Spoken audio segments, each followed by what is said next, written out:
Assalamualaikum warahmatullahi wabarakatuh. Halo teman-teman, praktisi dan akademisi bisnis logistik yang kami banggakan. Saya kali ini akan menyampaikan terkait dengan vendor assessment. Saya Adi Sucipto, mahasiswa Magister Manajemen Logistik Universitas Logistik dan Bisnis Internasional atau UUB Bandung. Dalam hal ini akan menyampaikan tugas dengan mata kuliah Supply Chain Management dengan dosen pembimbing Bapak Profesor Dr. Insinyur Agus Purnomo, MT. Kali ini kami mendapat tugas untuk topik vendor assessment.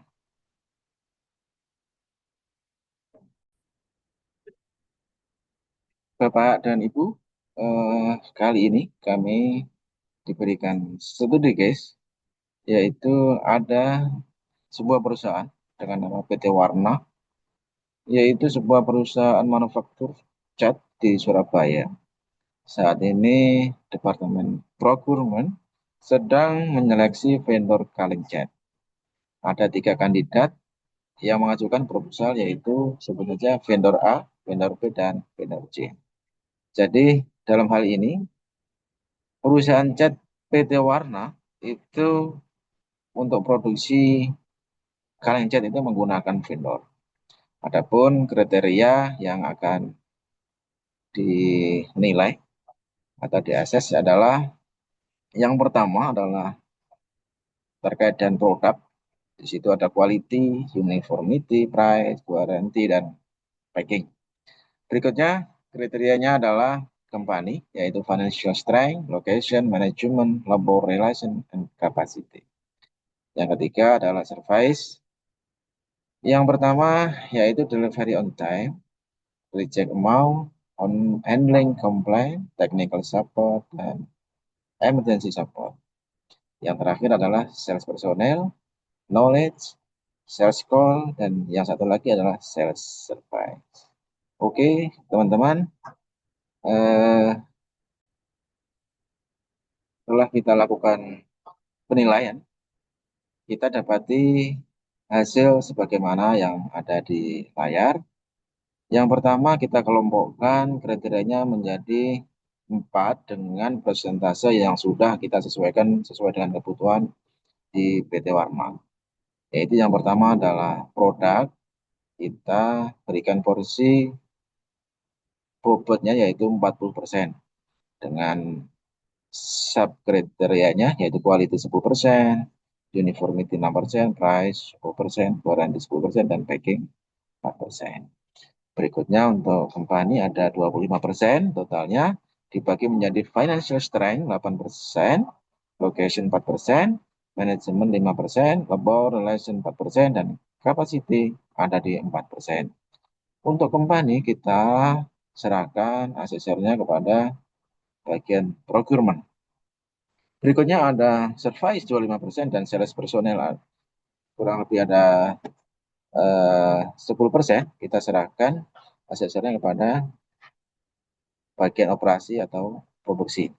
Jadi antaranya adalah delivery on time 7%, reject amount 5%, handling complaint 5%, serta teknik support 4%, emergency support 4%, knowledge 3%, sales call 2%, sales service ada 3%, dan layanan penjualan ada di 2%. Setelah dilakukan assessment, terdapatlah skor yang diberikan oleh masing-masing asesor. Ada vendor A, vendor B, dan vendor C. Jadi, masing-masing skor ini masih perlu kita perhitungkan dengan bobot masing-masing kriteria. Contoh untuk quality ya, di sini ada memiliki bobot 10%, itu nanti kita kalikan dengan skor yang sudah diberikan oleh asesor 5/5, contoh di vendor A, ini akan eh, didapati final skor menjadi 0,5. Berikutnya untuk vendor B, kalikan 10% menjadi 0,4, dan vendor C 4 juga akan menjadi 0,4. Begitu juga dengan eh, skor-skor di bawahnya dengan kriteria uniformity kali berarti skor yang ada di sini kita kalikan dengan bobot masing-masing subkriteria.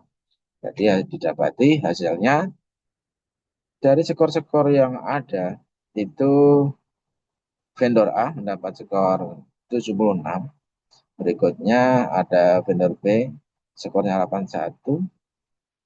Ada vendor C itu skornya 79. Ternyata hasilnya berbanding lurus dengan final skornya, yaitu final skornya 3,86, ada 4,02 dan 3,89 dengan skala penilaian 1 sampai 5.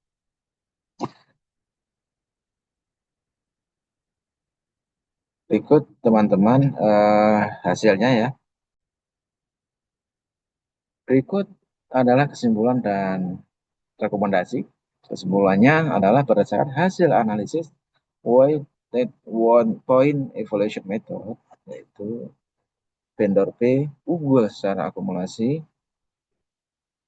yaitu tadi ada 4,03 ya, dan rekomendasinya vendor P dipilih sebagai vendor terbaik untuk penyediaan kaleng jahit.